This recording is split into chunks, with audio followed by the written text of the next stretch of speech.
근데 그게 약간의 이유가 있습니다. 제가 지금 산재 사고 때문에 계속 얘기를 하는데 뭐 일부에서 그런 얘기하죠. 아, 뭐 대통령이 뭐 산재 사고가 좀 맨날 한 번도 아니고 한두 번도 아니고 몇 번째야 저거 뭐 이렇게 지적하는 사람도 있더라고요. 그런데 산업재해 사고를 자세히 제가 매일 모든 사망 사고는 다 보고받고 있는데 그 사고 조금만 신경 썼으면 안 죽었을 사고가 너무 많아요. 특히 추락 사고. 뭐 떨어졌다는데 제가 유심히 보죠. 들여다보면 안전대를 설치했나? 아니 통째로 무너졌나? 혼자 떨어졌나? 혼자 떨어진 건 명백한 사용자 과실이죠. 그 높은 데서는 반드시 이렇게 끈으로 묶으라고 돼 있거든요. 이렇게 단단한 고정물에 반드시 몸 신체를 결박하라고 돼 있어요. 끈으로. 떨어지면 죽지는 않잖아요. 근데 이거 안 한 거예요. 안 하면 위험하잖아요. 당연히 예측할 수 있죠. 맨날 떨어져 죽는데 안 하고 또 일하다 또 떨어져요. 그래서 또 죽어요. 근데 만약에 공직자 사회에서 제가 이런 얘기를 하면 공직 사회에서는 확 줄어듭니다. 신경을 바짝 써요. 또 자기가 책임을 져야 되니까. 근데 사용자들은 신경을 별로 아직 안 쓰는 거죠. 왜냐하면 뭐 그래도 별로 피해가 없거든요. 뭐 징계를 당하는 것도 아니고 감옥 가는 것도 아니고 기껏해야 뭐 그 고용된 사람이 감옥 가고 갔다 와도 잠깐 있다 나오고 재산적 피해도 없고 다 보험들이 있으니까 그 위자료 뭐 조금 주면 되고 그러니까 계속 하는 거예요. 대규모 참사가 벌어지는 이유도 자세히 들여다보면 조금만 신경 썼으면 안 나는 일들이에요. 대체로 보면. 그건 공무원들이 긴장하고 있으면 많이 피할 수 있죠. 뭐 완전히 막을 수는 없어요. 저도 끊임없이 노심초사하죠. 혹시나 어디에서. 또 제가 이런 얘기를 했으니까 더 지켜볼 거 아니에요. 그래서 참사 피해자들 특히 뭐 이태원 사고 가장 최근에 있던 이태원 사고는 정말 황당무계하기 이를 데 없잖아요. 어떻게 그럴 수가 있어요? 교통경찰이 통제만 있어도 해야 되는 거잖아요. 원래 맨날 해왔던 거잖아요. 매년. 근데 그 해만 안 했어요. 왜 안 했는지 잘 모르겠지만 참 억울하겠다 그 생각이 들죠. 특히 젊은 사람들이 사망하면 자식은 죽어서 가슴에 묻는다고 하잖아요. 부모 가슴에 묻는 거예요. 그거 쥐어뜯다가 일찍 죽죠. 부모들도. 그거 제대로 살겠어요. 그게 국가가 해야 될 가장 기본적인 책무죠.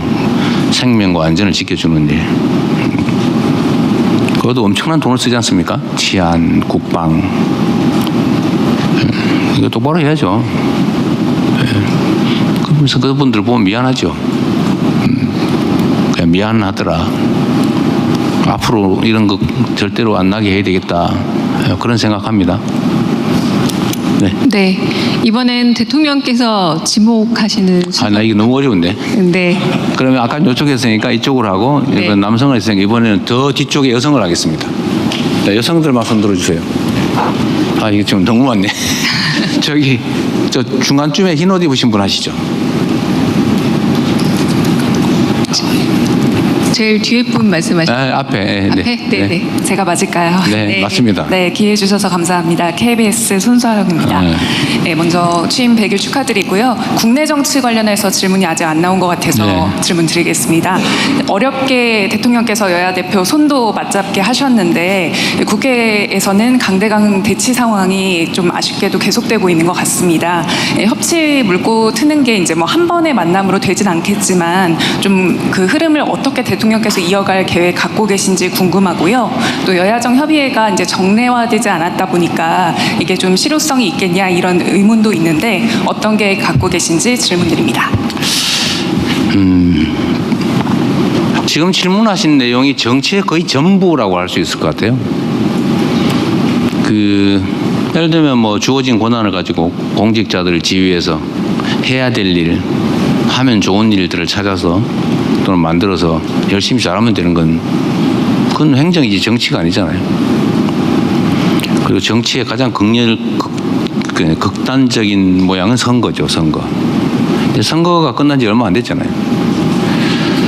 한쪽은 권력을 잃었고 한쪽은 권력을 새롭게 취했죠. 다 낯설고 또 부딪히는 면이 날카롭고 또 정서적으로는 서로 사나운 상태인 것 같습니다. 특히 이번 정권 교체는 내란 극복 과정과 동전의 양면이지 않습니까? 근데 이 내란이라고 하는 것은 나라의 근본에 관한 것이어서 쉽게 무마되거나 덮어지거나 또는 쉽게 뭐라 그럴까요? 적당히 타협할 수 있는 요소가 못 되죠. 그래서 국회에서 지금 저야 국정을 하니까 원칙적으로 국정이라고 하는 건 그냥 하면 되는데 그러다 보면 정치적 영역하고 걸치지 않을 수가 없어요. 예를 들어 입법을 하거나 인사를 하거나 뭐 예산을 편성해 승인을 받거나 뭐 이게 다 정치와 관련이 돼 있으니까요. 그러나 조금은 뒤떨어져 있죠. 제 입장에서는 말씀드렸지만 결과를 잘 내야 된다. 현실적 성과를 만들어야 된다는 일종의 강박관념 같은 걸 가지고 있고 지금 이 순간에 뭐 인기 아니면 지지, 비난, 비판 이거 별로 안 중요하다고 생각해요.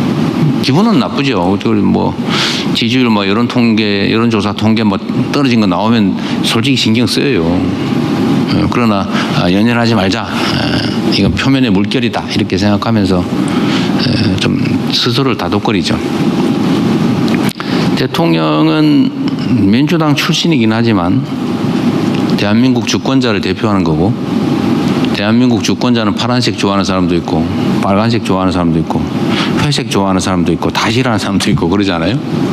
그들이 다 대한민국 주권자니까 저는 모두를 대표해야 된다라고 생각해요. 쉽지는 않지만 그러면 저는 여야가 좀 상식에 부합하는 합리적 결론에 이르면 좋겠다. 그리고 그 과정도 합리적 경쟁을 하면 좋겠다. 잘하기 경쟁. 누가 더 잘하나? 누가 국민들에게 더 인기를 얻나? 누가 국민들의 삶을 더 많이 개선하고 그래서 누가 더 국민들에게 더 지지받나? 이런 경쟁을 하면 좋겠는데 안타깝게도 현실은 반대죠. 누가 더 상대를 더 압박하나? 이게 남아있는 것 같습니다. 그래서 저는 장동혁 대표를 만났는데 그때도 표현했지만 생각보다 유연하시네 그 생각이 들었어요. 대화가 되겠는데 그래서 되게 즐거웠는데 여의도 가니까 또 아닌 것 같아요.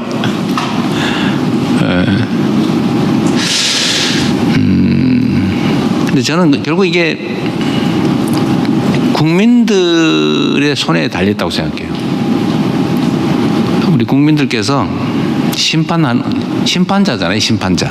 주인이고 모습들 일 시켜놓고 누가 더 잘하나 누가 진짜 일을 하나 누가 일하는 척만 하면서 열심히 일하는 다른 모습 괴롭히기만 하나 이걸 잘 가려보면 그 모습들이 주인 눈에 들기 위해서라도 주인을 위해서 열심히 성과를 내고 일하지 않겠어요? 근데 주인들이 편을 갈라가지고 쟤는 일을 못하지만 내가 좋아하는 애니까 나하고 고향 같으니까 이러면서 막 한다고 생각하면 모습들이 일을 하기보다는 편을 짜겠죠.